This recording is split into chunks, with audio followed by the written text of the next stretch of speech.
Bonjour et bienvenue. L'organisme est souvent attaqué et a besoin de se défendre. Aujourd'hui, nous allons expliquer les différents mécanismes qui se mettent en route dans la réponse immunitaire innée. Innée signifie qu'une personne naît avec elle. Par conséquent, l'immunité innée ne nécessite pas de rencontre préalable avec un micro-organisme ou un autre envahisseur pour fonctionner efficacement. Innée signifie qu'une personne naît avec elle. Par conséquent, l'immunité innée ne nécessite pas de rencontre préalable avec un micro-organisme ou un autre envahisseur pour fonctionner efficacement. Elle apporte ainsi une réponse immédiate aux envahisseurs étrangers.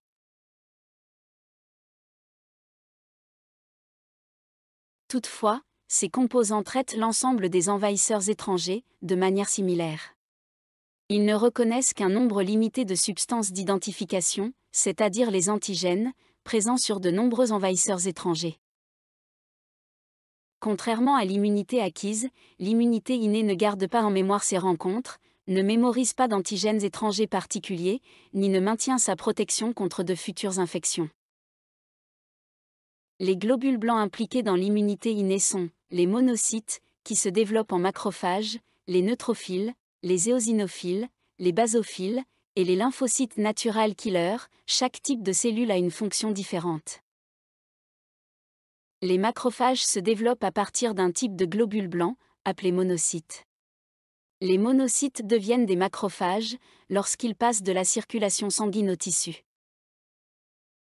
Les monocytes passent dans les tissus en cas d'infection. Là, sur une période de 8 heures, ils augmentent fortement de volume et produisent des granules internes pour devenir des macrophages.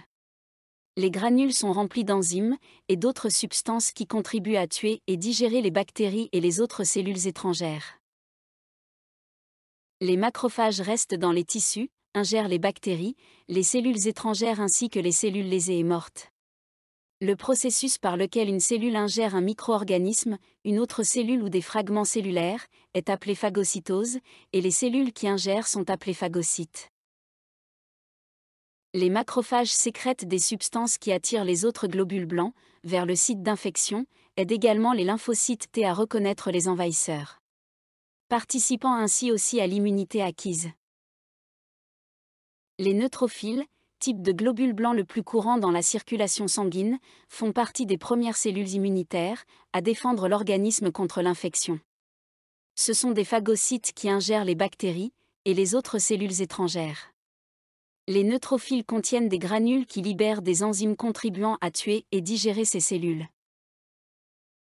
Ils circulent dans le sang et doivent recevoir un signal pour le quitter et passer dans les tissus.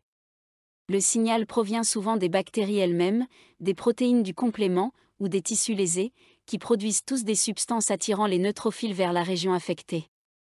Le processus consistant à utiliser des substances afin d'attirer des cellules vers un site particulier s'appelle le chimiotactisme.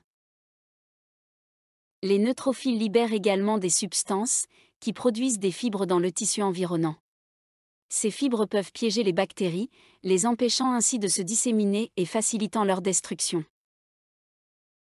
Les éosinophiles peuvent ingérer des bactéries, mais ils ciblent également des cellules étrangères, trop grosses pour qu'elles puissent être ingérées.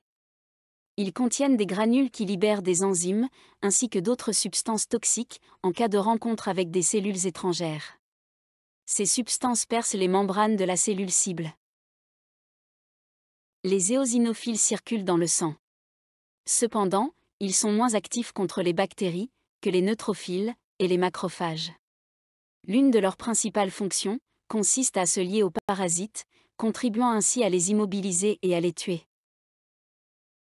Ils peuvent contribuer à la destruction des cellules cancéreuses. Produisent également des substances impliquées dans l'inflammation et les réactions allergiques. Le sang des personnes souffrant d'allergies, d'infections parasitaires ou d'asthme contient souvent plus d'éosinophiles que celui des autres personnes. Les basophiles n'ingèrent pas de cellules étrangères. Ils contiennent des granules remplies d'histamine, substance impliquée dans les réactions allergiques. Lorsque des basophiles rencontrent des allergènes, c'est-à-dire les antigènes à l'origine des réactions allergiques, ils libèrent de l'histamine. Cette substance augmente l'afflux sanguin vers les tissus lésés, ce qui entraîne gonflement et inflammation. De plus, les basophiles produisent des substances qui attirent les neutrophiles et les éosinophiles vers la zone touchée. Les lymphocytes natural killers sont appelés cellules tueuses naturelles, car ils sont prêts à tuer dès qu'ils sont formés. Ils reconnaissent les cellules infectées ou cancéreuses et se fixent à elles, puis libèrent des enzymes ainsi que d'autres substances, qui endommagent la membrane extérieure de ces cellules. Les lymphocytes natural killers sont importants dans le système de défense initiale contre les infections virales. En outre, ils produisent des cytokines qui régulent certaines des fonctions des lymphocytes T, des lymphocytes B et des macrophages. Les autres acteurs de l'immunité innée sont les suivants: les mastocytes, le système du complément, et les cytokines. Les mastocytes sont présents dans les tissus. Leur fonction ressemble à celle des basophiles dans le sang. Lorsqu'ils rencontrent un allergène, ils libèrent de l'histamine et d'autres substances impliquées dans les réactions inflammatoires et allergiques. Le système du complément est constitué de plus de 30 protéines, qui agissent de manière séquentielle. Une protéine en active une autre, laquelle en active une autre, et ainsi de suite, pour lutter contre l'infection. On appelle cette séquence la cascade du complément.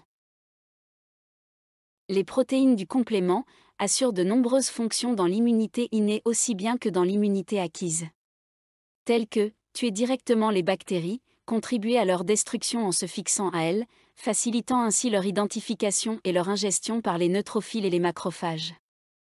Attirer les macrophages et les neutrophiles vers un site infecté, neutraliser les virus, aider les cellules immunitaires à mémoriser certains envahisseurs, favoriser et améliorer la formation ainsi que l'efficacité des anticorps, et aider le corps à éliminer les cellules mortes et les complexes immunitaires. Les cytokines sont les messagers du système immunitaire. Les globules blancs et certaines autres cellules du système immunitaire produisent des cytokines lorsqu'un antigène est détecté. Il existe de nombreuses cytokines différentes, qui affectent différentes parties du système immunitaire. Certaines cytokines stimulent l'activité du système immunitaire. Elles stimulent certains globules blancs, afin d'en faire des tueurs, encore plus efficaces, et d'attirer d'autres globules blancs, vers la zone affectée. D'autres cytokines inhibent l'activité, contribuant à arrêter une réponse immunitaire.